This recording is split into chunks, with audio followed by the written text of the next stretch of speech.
오늘 우리는 지난주부터 로마서에 대해서 이렇게 강의를 하며 말씀을 드리고 있습니다.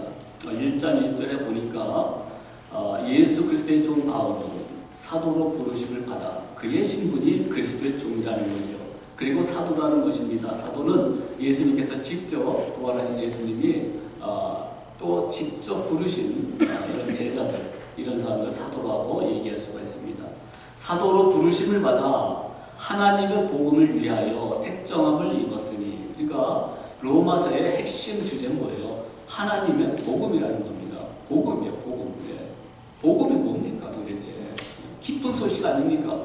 무엇이 기쁜 소식이에요? 우리는 멸망받아야 될 그런 존재였지만 하나님께서 친히 이 땅에 내려오셔서 우리를 위하여 대신 징계를 받으시고 저주를 받으시고 우리에게 구원의 백성으로 인도해 주셨다는 것, 그것이 역사 가운데 일어난 것이고 지금도 우리에게 끊임없이 베풀어 주시는 복음의 은혜라는 것입니다. 그 복음을 다시 로마 교회에 쓰고 있는 장면입니다. 생각을 해보십시오. 로마 교회는요, 개척 교회가 아니에요. 20년이 넘은 그런 교회입니다. 여러분, 복음 전할 때는 우리가 믿지 아니하는 자에게 복음을 전한다 이렇게 생각을 하지만 오늘 사도 바울 로마서를 통해서 그렇지 않습니다. 20년이 넘은 그런 어떻게 보면 전통적인 교회, 이런 교회에게 성도들에게 복음을 전한다고 말씀하고 있습니다. 왜 그럴까요? 20년이 넘다 보니까 복음의 능력을 상실했어요. 복음의 은혜를 상실했어요. 구원의 그 기쁨을, 복음을 통해서 얻는 그 기쁨을 많이 잃어버리고 있다는 거예요. 그리고 사람들이 온전히 행하지 못해요. 그러니까 로마서 13장 13절을 보시면은 이런 말씀이 나오죠. 낮에와 같이 단정히 행하고, 이 단정히 행하지 못했다는 거예요. 이 교인들이 방탕과 술 취하지 말며, 방탕했다는 거예요? 술 취했다는 거예요? 음란과 호색하지 말며, 음란, 호색의 모습이 있었다는 겁니다. 여러분, 소돔과 고모라와 로마는 무엇 때문에 망했겠습니까? 동성애예요. 섹슈얼 범죄예요. 쟁투와 시기하지 말고 그런 모습이 교회 안에 있었다는 거예요. 그래서 오직 주 예수 그리스도 옷 입고 정욕을 위하여 육신의 일을 도모하지 말라. 이렇게 믿음 생활을 한다면서도 육신의 일을 도모하는 그들에게 이 충고와 같은 말을 전하는 것이 바로 이 로마서의 말씀이에요. 복음의 능력을 다시 회복하면은 육신의 일을 도모하지 않아요. 거룩한 삶을 살아요. 아니, 예수를 닮아가는 삶을 살게 된다는 것을 이 로마서를 통해서 우리에게 가르쳐주고 있는 것입니다. 여러분, 복음을 이해하면 이해할수록 우리 마음은 하나님을 향하게 됩니다. 우리의 눈은 하나님을 향하여 열리게 됩니다. 우리 입술은 하나님을 향해서 찬양을 하게 됩니다. 이게 복음의 능력이에요. 그래서 로마 교회에 복음을 전하는 것입니다. 여러분, 우리 교회가 몇 년 됐습니까? 31년이 됐습니다. 전통적인 교회 또는 오래된 교회에 좀 부정적 특징이 하나 있어요. 복음의 능력이 사라지고 있다는 거예요. 기쁨이 없다는 거예요. 변화의 모습이 있지 않다는 거예요. 교회가 죽어가고 있다는 겁니다. 저는 이 로마서를 열면서 여러분, 우리 교회가 팬데믹으로 또 여러 가지 일로 얼마나 많은 영적인 아쉬움을 가지고 있습니까? 예배가 줄어들고 있고 참여율이 줄어들고 있고 또한 기도의 불, 또 영적인 부분에 있어서 많이 침체됐어요. 그럼 과연 이것을 어떻게 이겨나갈 수 있냐? 다른 게 없더라고요. 복음의 능력을 선포하는 거예요. 복음의 은혜를 선포하는 거예요. 원초적 복음, 곧 예수 그리스도를 선포하는 거예요. 예수 그리스도의 십자가의 은혜를 선포하는 거예요. 그러면 로마 교회가 세계 복음화의 귀한 쓰임을 받은 것처럼 하나님께서 새로운 회복과 은혜와 부흥과 축복을 우리에게 주실 줄 믿습니다. 이게 복음을 선포되는 곳에서 일어나는 은혜로운 현상들입니다. 여러분, 복음에는 놀라운 지혜와 지식의 능력들이 있습니다. 로마서 11장 33절 깊도다 하나님의 지혜와 지식에 부유하며 그의 판단은 측량치 못할 것이며 그의 길은 찾지 못할 것이로라. 아무리 헤아리고 헤아려도 끝이 없다는 거예요. 어떻게 나 같은 죄인이 구원의 빛을 보게 되고, 나 같은 사람을 하나님의 백성 삼아주시고, 나 같은 죄를, 이 수많은 죄를 용서해 주시고 하나님의 거룩한 성도로 부르셨다는 것, 하나님의 자녀로 부르셨다는 것, 이 세상의 큰 환난 가운데서도 나를 건져주시고 나와 함께 하신다는 그 하나님의 약속과 은혜가 생각하면 생각할수록 오묘하고 신비로운 그런 부분이라는 겁니다. 로마서 16장 27절에도 지혜로우신 하나님께 예수 그리스도로 말미암아 영광이 세세 무궁토록 있을지어다. 16장으로 끝나는 로마서의 교리적인 부분이 8장까지 있었다면은, 또 11장까지 있었다면 그 이후에는 어떤 윤리적인 기독교인의 삶을 얘기하지 않습니까? 그러면서 마무리에 뭐라 그래요? 아멘 하면서 예수 그리스도라는 복음이 하나님의 뜨거운 가슴에서 나온 은혜임을 알게 되면 누구나 바울처럼 하나님을 향해 두 손을 높이 들고 찬양하지 않을 수 없다. 그것을 16장 27절 마지막에 밝히고 있는 거예요. 여러분, 구원의 감격이 오늘 이 로마서 말씀을 듣는 여러분에게 다시 샘솟듯하게 충만히 쏟아져 나기를, 누려지기를 주님의 이름으로 축복합니다. 여러분, 예수를 만나게 되면, 복음을 소유하게 되면 분명히 달라요. 가장 먼저 마음속에 오는 것은 내적인 은혜의 충만이에요. 기쁨이 넘쳐나요. 기뻐서 눈물이 나요. 두 번째는 삶의 변화가 일어납니다. 내 말이 변화됩니다. 내 행동이 변화가 됩니다. 당신을 사랑하는 진정한 모습이 십자가에서 이루어지신 예수 그리스도의 사랑을 통하여 그 사랑이 열매를 맺고 있는 거죠. 이렇게 복음의 은혜를 체험한 자들은요, 예수 그리스도를 진정 만난 자들은요, 영혼의 신분적인 변화뿐만 아니라 삶에서도 변화의 모습이 나타나고 있습니다. 그래서 1장 1절부터 17절까지 주위에서 보면요, 복음이라는 단어가 7번 나와요. 7번. 15절에 보니까 그러므로 나는 할 수 있는 대로 로마에 있는 너에게도 뭘 전하길 원하는가? 복음 전하길 원하더라. 또 나옵니다. 15장 20절에 보면은 내가 그리스도의 이름을 부르는 곳에는 복음을 전하지 않기로 힘썼노라. 이렇게 얘기했는데 로마 교회 복음을 지금 전하고 있다는 거예요. 왜 그렇습니까? 자, 6절에 보니까 너희는 그리스도의 것이다. 그리스도의 종으로 부름받았다. 구원받은 자들이다. 이야기하고요. 7절에 보니까 하나님의 사랑을 입은 자들이다. 이 사람들을 뭐라 그래요? 성도라고 얘기하는 거죠. 8절에 보니까 그들은 얼마나 믿음이 좋았던지 그들의 믿음이 사방에 소문이 났다고 했다. 이렇게 칭찬을 하게 돼요. 먼저 칭찬을 하게 돼요. 그런데 왜 복음을 전하느냐? 10절에 보니까 어떠하든지 이제 하나님의 뜻 안에서 너희에게로 나아갈 좋은 길 얻기를 구하노라. 11절 너희 보기를 심히 원한다. 이게 목회자와 성도들의 사랑을 엿볼 수 있는 대목 아닙니까? 여러분, 저와 여러분들 서로 정말 보고 싶고 헤어지면 또 만나고 싶은 뽀뽀뽀 성도들이 되어야 합니다. 할렐루야! 왜 갑자기 뽀뽀뽀가 나왔어요? 그 노래가 그래요. 헤어지면 또 만나요. 이런 공동체가 되어야 그 사랑이 넘치는 거 아니에요? 복음의 능력이 바로 이렇게 나타나는 겁니다. 너희 보기를 심히 원한다.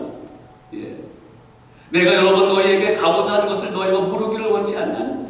그러니까 로마 교회에 가려고 그렇게 애를 썼고, 그러니까 이제 당시에 갈 수가 없는 상황이니까 이제 편지를 쓴 게 바로 로마서예요. 거기의 핵심은 복음이었습니다. 이렇게 믿는 자 오래된 교회에 복음을 전하는 거예요. 한 번만 노력한 것이 아니에요. 기회만 있으면 로마 교회에 가서 이 성도들에게 복음을 같이 전하고 복음을 나누려고 했다는 겁니다. 할 수 있는 대로 뭐예요? So eager to preach the gospel. 복음을 더 선포하고 설교하고 또 가르치기를 더 열망했다는 겁니다. 할 수 있는 대로. 왜 로마서를 연구하는 학자들이 이렇게 로마에 바울이 그렇게 가려고 했느냐, 편지를 썼느냐, 여러 가지 의견을 내놨어요. 심지어 12가지가 나왔어요. 12가지가. 어떤 신학자는 예반적인 의도에서 썼다는 말을 합니다. 이단들이 이제 발을 흥하는 생겨나는 그런 식입니다. 그러니까 예반적인 의도에서. 두 번째 유언적인 의도입니다. 바울 사도가 사도행전을 보면은 로마로 들어가면은 사람들이 뭐라 그래요? 예언을 많이 했잖아요. 뭐라 그랬어요? 가면 죽는다. 가지 말아라. 그래서 사도 바울이 뭐라 그래요? 나도 알아. 난 간다 그래도. 복음 전하러 간다. 그러면서 이제 로마 들어가게 되면 그 유언적인 마지막 유언을 쓰는 심정으로 이렇게 글을 썼다라는 말을 합니다. 또 작전상 의도가 있어요. 그 당시에 로마가 세계를 지배하는 시대니까. 그러니까 로마가 가게 되면은 가장 먼저 뭐를 이렇게 만들어 나가요? 길을 만들 길. 그래서 모든 길이 로마로 통하게 되어 있다. 그래서 팍스 로마가 되는 겁니다. 그 길을 통하여 복음을 전하자 이런 전략적 의도로 로마서를 썼다라는 얘기도 있습니다. 그런데 저는요 여러 의도 가운데 바로 이런 의도로 로마서를 썼다고 생각됩니다. 제가 목회자라는지 몰라도 이런 의도가 있었다 생각이 돼요. 그것은 목회적인 차원에서 이 로마서를 썼다는 거죠. 목회적인 차원에서. 로마 교회 세워진 지가 정확히는 할 수 없지만 최소한 20년이 넘습니다. 문제점이 뭐예요? 첫 믿음의 순수성과 열정을 잃어버리고 있다는 거죠. 또 사람들이 생활이 믿는 자단 생활을 하지 못하고 있다는 부분을 보게 된 겁니다. 무서운 충고를 로마서 13절 좀 전에 읽었던 말씀에 나와 있지 않습니까? 예수를 믿고 교회를 드나들고 있지만 무엇인가 잘못된 사람들이 있었다는 거예요. 구원의 감격도 없어요. 아니 생활에 있어서도요. 세상적인 것에 많이 따라가는 사람들이 로마 교회에 있었다는 겁니다. 신앙생활이 그냥 종교생활이에요. 그냥 예배만 참여하면 되지. 이렇게 종교생활로 전락된 로마 교회 사람들이 있었다는 겁니다. 여러분, 복음의 능력 가운데 하나가 뭐예요? 살아있는 예수 그리스도와 함께 사는 그 기쁨이 있어요. 기쁨이 있어요. 행복이 있어요. 세상 사는 동안에 참 세상 사는 게 얼마나 힘듭니까, 여러분? 쉽지 않죠. 육신을 가지고 있는 한 세상 사는 것은 쉽지 않아요. 많은 유혹이 있어요. 그런데 복음의 능력을 가진 사람 뭐예요? 유혹을 이겨나갑니다. 내 인생의 목적과 목표가 하나님을 향해 두고 있어요. 내가 돈을 벌고 살고 여러 일을 감당하지만 이것이 전부가 아니라 하나님의 영광, 하나님의 나라를 위해서 기꺼이 일을 하며 소망을 잃지 않는 것. 이게 복음의 능력 아니겠습니까? 그래서 복음의 능력을 믿는 자들, 소유한 자들은요, 인간의 고집스러운 자존심을 버리고요, 행복한, 주님과 함께하는 행복한 자존감으로 회복된다는 겁니다. 복음이 죽어가고 있기 때문에 교회가 죽어가고 있는 거예요. 제가 신학교 다닐 때에 잠시 저쪽 기숙사에 신학교 기숙사 방학에 있었던 적이 있습니다. 삼양동에 있었어요. 그때에 수요 예배를 드리러 그 근처에 교회가 좀 크더라고요. 달동네 같은 지역인데 큰 교회를 갔습니다. 수요 예배 때입니다. 그런데 들어갈 때부터 사람의 수에 따라서 그런 거 아니에요. 들어갈 때부터 마음이 많이 이렇게 다운되더라고요. 분위기 자체가. 보니까 나이 자신 할머니 권사님들이 한 10분 정도 모인 것 같아요. 그리고 목사님 나와서 시간이 돼서 설교하러 가는데 그 배옷 하얀 거 민망해서 속도 다 미쳐 그냥. 그걸 입고 올라오더니 말씀을 전하는데 무슨 말씀 전한지도 모르겠어. 그냥 아무런 힘도 없고 확신도 없이 그냥 읽고 내려가더라고. 야, 이건 예배가 아니다. 예배가 죽어있어.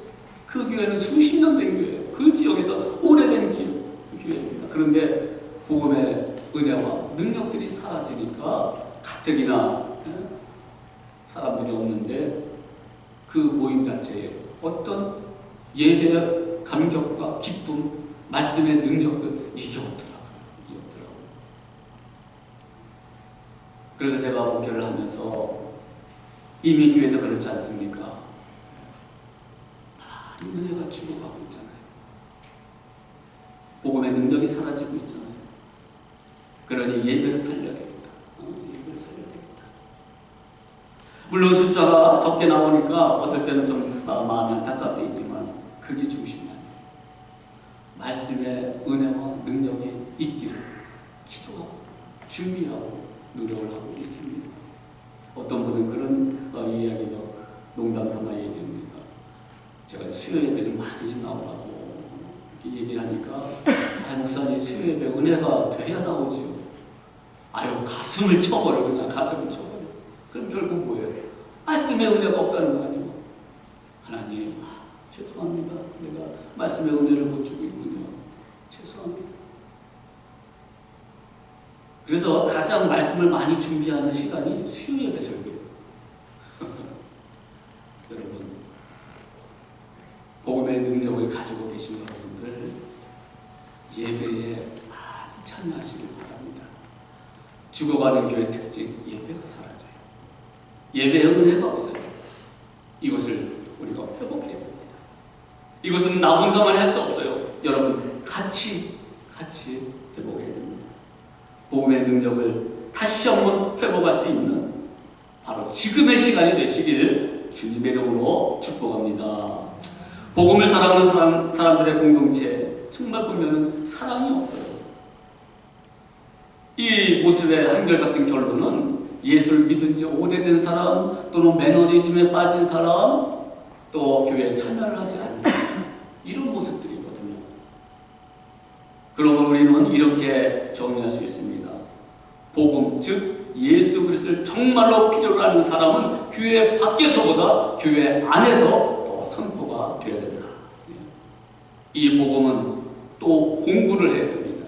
성경을 공부해야 돼요.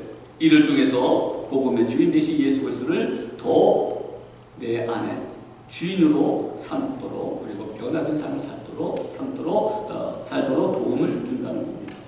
십자가 앞에서 다시 한번 깨어져야 할 사람이 교회 안에 있다는 거예요. 하나님의 사랑 앞에 그 굳고 교만한 마음이 녹아져야 할 사람이 어디에 있어요? 교회 안에 있다는 거예요.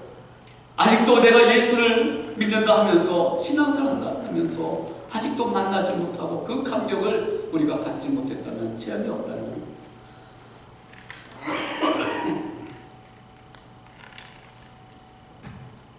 어떤 복음의 확신 능력이 없다면 다시 한번 우리가 깊이 생각하며 복음을 듣고 받아들여야 되지 않겠습니까? 예수의 이름 앞에서 자기 자신이 죽고 다시 태어나는 은혜를 받아야 할 사람이 바로 교회 안에 있다는 것입니다. 로마 교회 안에 있는 게 아니에요. 한국 교회 안에, 미국 교회 안에, 특별히 한인 이민자들의 교회 안에 있다는 겁니다. 그저 설교하면 이렇게 생각하는 사람이 있어요. 오늘도 또 그 설교냐? 뭔 말할 줄 알아? 다 알아. 십자가 얘기만 나오면, 부활의 얘기만 나오면 그걸 어떻게 다 믿어? 아니 그냥 그거지. 하나의 종교의 이런 부분이지. 이렇게 생각하는 교만한 마음에 대해서 사도 바울은 복음을 통하여 그들의 마음 겸손케 만들고 있어요.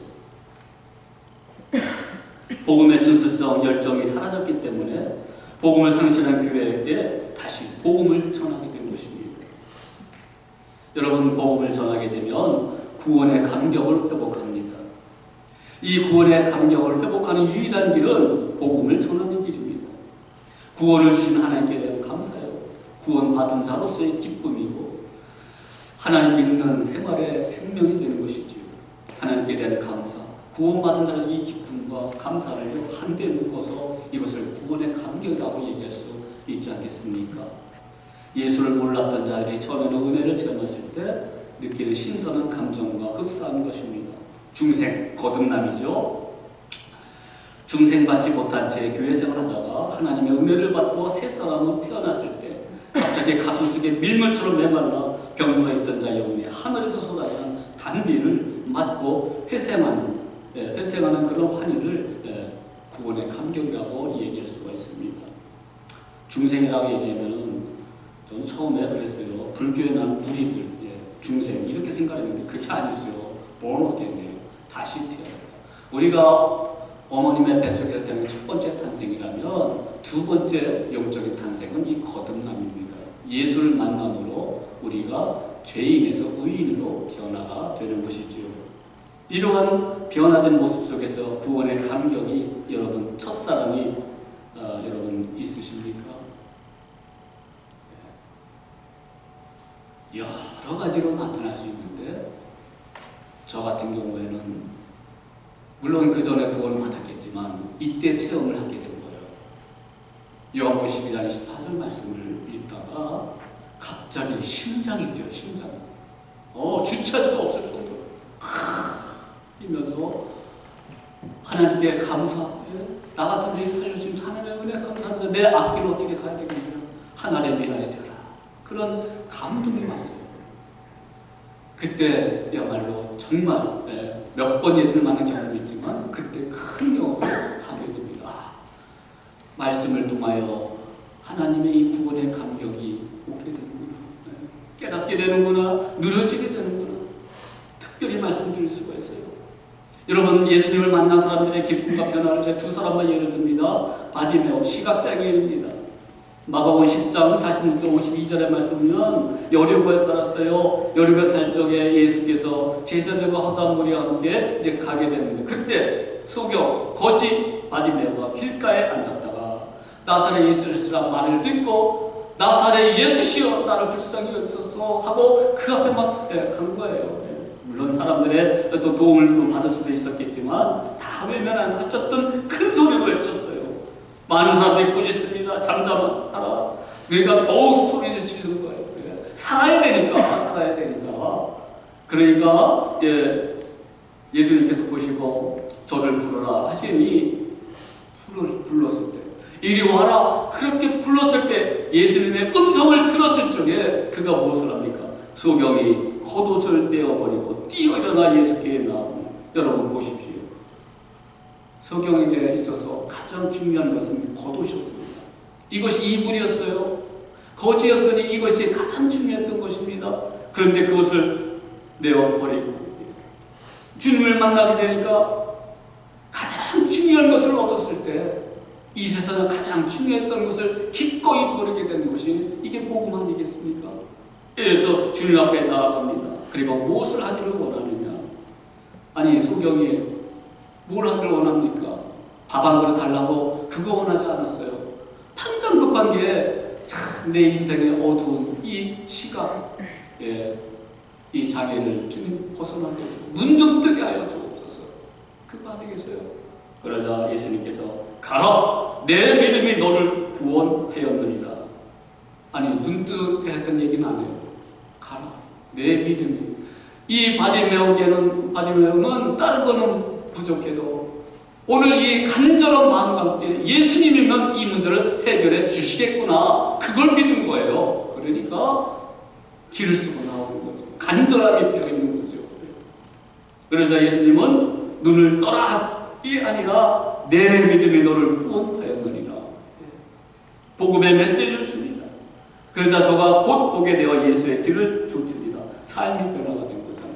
여러분 구원받게 되면 구원의 감격이 있게 되면 우리를 구원해 주실 뿐만 아니라 확신을 들게 하고 나아가서는요 우리의 문제들이 해결을 받습니다. 뭐 눈이 다 떠진다는 그런 뜻은 아닙니다. 우리가 복음 이렇게 믿고 나가 예수 믿는다고 해가지고 모든 것이 잘 된다 그런 뜻은 아닙니다. 그러나 그 환난 속에서도, 어려움 속에서도 믿음으로 승리하며 소망을 주님께 두며 믿음의 길을 기꺼이 가게 되는 겁니다. 동시에 예수를 전하는 삶으로 바뀌게 되는 것입니다. 사망의 어둠 속에서 빛으로 인도하신 하나님의 은혜에 감격하는 이 경험들, 여러분 지금 다시 한번 누려지고, 아니 그 경험이 없다면 그 경험들이 일어나기를 주님의 이름으로 축복합니다. 예수 믿는 그 마음속에 변화와 감동과 감격들이 다시 한번 회복될 수 있는, 로마서 이 말씀을 듣는 이 시간에 우리의 심령에 넘쳐나시길 주님의 이름으로 축복합니다. 예수 믿는 것, 이것만큼 기쁘고 행복한 일이 어디에 있습니까? 세상에 있어요. 잠시의 쾌락은 있지요. 그러나 이 영원한 기쁨, 이 행복은요, 오직 예수를 믿는 복음 안에서 이루어지게 되는 것입니다. 또 한 여인이 있습니다. 사마리아 여인입니다. 인생에 갈등이 있는 사람이 여자였어요. 정오 12시에 남들이 사는데 물은 마셔야 되니까 사마리아 우물가로 옵니다. 전승에 의하면 야곱이 그 우물가가 아니겠느냐 이렇게 생각하는데, 야곱 우물가 여러 군데로 사람들이 추정을 하기 때문에 잘 몰라요. 그럼에도 불구하고 우물가에 남들 다 눈을 피해서 이렇게 오게 됩니다. 예수님을 만나게 되죠. 그때에 인생의 갈증, 목이 마르다는 것을 표현합니다. 그러자 내 생수를 너에게 준다. 목마름을 해결하는 것을 얘기해 주죠. 그러자 당장 주십시오. 마트에 가가지고 애매한 저 물을 비싼 거 좀 주십시오. 이렇게 하지 않았어요. 진정 영적인 이 갈증을 해결해 주는 것은, 지금 갈증 때문에 남자를 막 여러 사람 살지 않습니까? 그게 중요한 게 아니다. 이 영적인 갈증을 해결할 수 있는 것은 오직 생수이신 예수 그리스도를 가르쳐주고 있어요. 이제 그분을 만나보니까 눈이 열렸어요. 마음이 열렸어요. 생명수, 생명의 강이신 생수이신 예수 그리스도를 영접하게 됩니다. 그래서 그가 가장 중요시 여겼던 생활의 필수품, 물동이, 양동이 같은 물동이를 버려둡니다. 버려두고 동네에 들어가요. 피했던 사람들에게 들어가요. 자존감이 회복됐다는 거예요. 그래서 모든 사람에게 문을 두드리고 얘기합니다. 와보라! 이는 그리스도가 아니냐 하니 전도하기 시작했어요. 내면의 변화가 일어납니다. 여러분, 복음 대신 예수 그리스도를 우리가 믿고 체험하게 되면요, 내면의 변화가 일어나요. 내 자존감이 회복되게 돼요. 예. 우울했던 내 마음이, 또한 여러 가지 상처들이 회복되게 돼요. 그것은 십자가에 달려 돌아가신 예수 그리스도의 치유의 보혈의 능력 때문에 그렇습니다. 말씀을 통하여 복음의 능력과 은혜를 여러분 날마다 경험하기 바랍니다. 제가 또 한 사람을 들 수 있어요. 조지 윌필드라는 미국의 대각성운동 영국 사람이지만 1737년부터 대각성운동이 일어나거든요. 그때 조나단 에드워드와 함께 이 대각성운동에 선봉에 섰던 사람이 목사님이 조지 윌필드 부흥사였습니다.